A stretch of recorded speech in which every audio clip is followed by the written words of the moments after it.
ಓಂ ಶ್ರೀ ಗಣೇಶಾಯ ನಮಃ. ಓಂ ಶ್ರೀ ಪರಮಾತ್ಮನೇ ನಮಃ. ಅಥ ಕರ್ಮಯೋಗೋ ನಾಮ ತೃತೀಯೋऽಧ್ಯಾಯಃ. ಅರ್ಜುನ ಉವಾಚ ಜ್ಯಾಯಸಿ ಚೇತ್ ಕರ್ಮಣಸ್ತೆ ಮತಾ ಬುದ್ಧಿರ್ಜನಾರ್ದನ ತತ್ಕಿಂ ಕರ್ಮಣಿ ಘೋರೆ ಮಾಂ ನಿಯೋಜಯಸಿ ಕೇಶವ.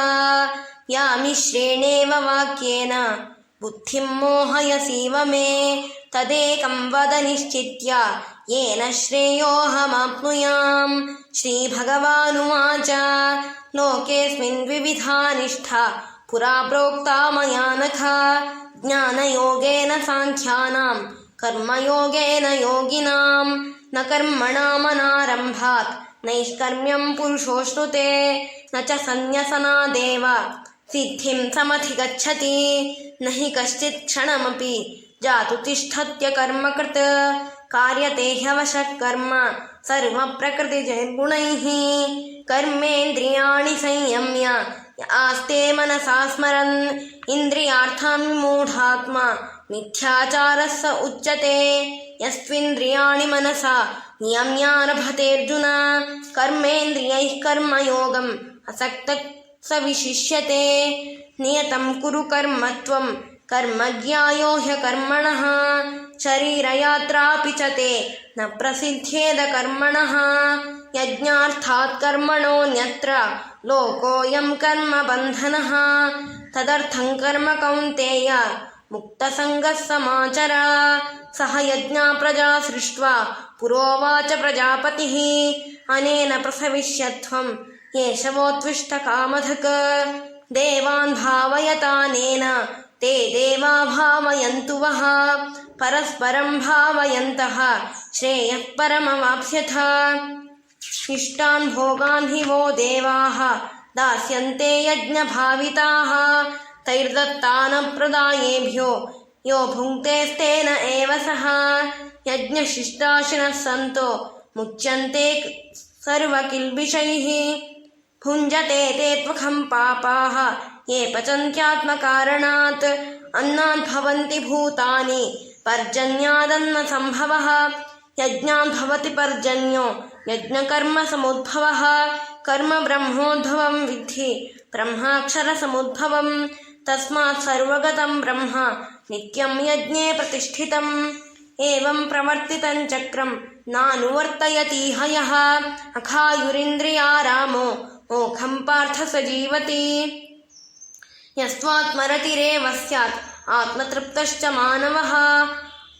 ಆತ್ಮನ್ಯೇವ ಚ ಸಂತುಷ್ಟಃ ತಸ್ಯ ಕಾರ್ಯಂ ನ ವಿದ್ಯತೆ. ತತ್ ನೈವ ತಸ್ಯ ಕೃತೇನಾರ್ಥಃ ನ ಕೃತೇನೇಹ ಕಶ್ಚನ. ನ ಚಾಸ್ಯ ಸರ್ವಭೂತೇಷು ಕಶ್ಚಿದರ್ಥವ್ಯಪಾಶ್ರಯಃ.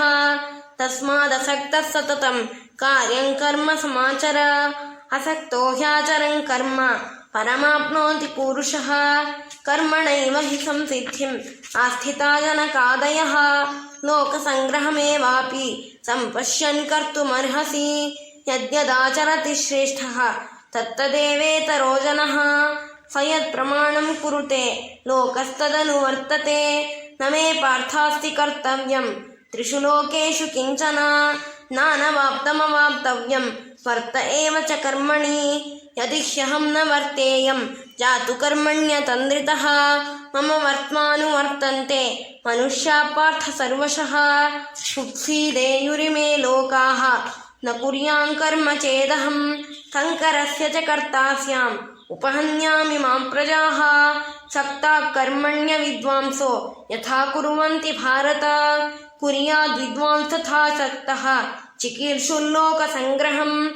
ನ ಬುದ್ಧಿಭೇದಂ ಜನಯೇತ್ ಅಜ್ಞಾನಾಂ ಕರ್ಮ ಸಂಗಿನಾಂ.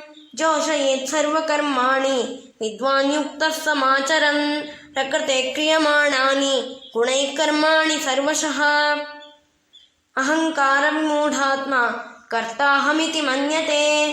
ತತ್ವವಿತ್ತು ಮಹಾಬಾಹೋ ಗುಣಕರ್ಮ ವಿಭಾಗಯೋಃ. ಗುಣಾಗುಣೇಷು ವರ್ತಂತೆ ಇತಿ ಮತ್ವಾ ನ ಸಜ್ಜತೆ. ಪ್ರಕೃತೇರ್ಗುಣಸಮ್ಮೂಢಾಃ ಸಜ್ಜಂತೆ ಗುಣಕರ್ಮಸು.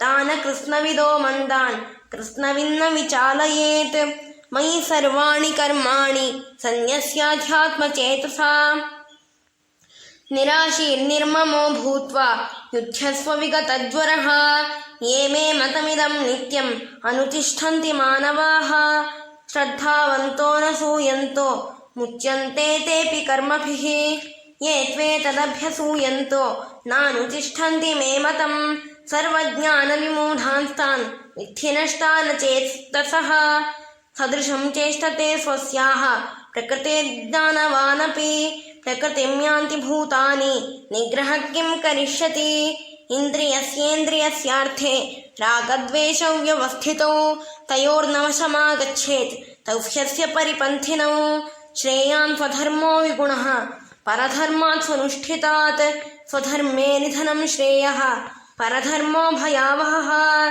अर्जुन उवाच अथ केन प्रयुक्तोऽयं पापं चरति पूरुषः अनिच्छन्नपि वार्ष्णेय बलादिव नियोजितः श्रीभगवानुवाच काम एष क्रोध एषः रजोगुणसमुद्भवः महाशनो महापाप्मा मिथ्येनमिह वैरिणम् धूमेनाव्रियते वह्निः यथादर्शो मलेन च यथोल्बेनावृतो गर्भः तथा तेनेदमावृतम् आवृतं ज्ञानमेतेन ज्ञानिनो नित्यवैरिणा कामरूपेण कौन्तेय दुष्पूरेणानलेन च इन्द्रियाणि मनो बुद्धिः अस्याधिष्ठानमुच्यते एतैर्विमोहयत्येषः ज्ञानमावृत्य देहिनम् तस्मात् त्वमिन्द्रियाण्यादौ नियम्य भरतर्षभ पाप्मानं प्रजहिष्येनं ज्ञानविज्ञाननाशनम् इन्द्रियाणि पराण्याहुः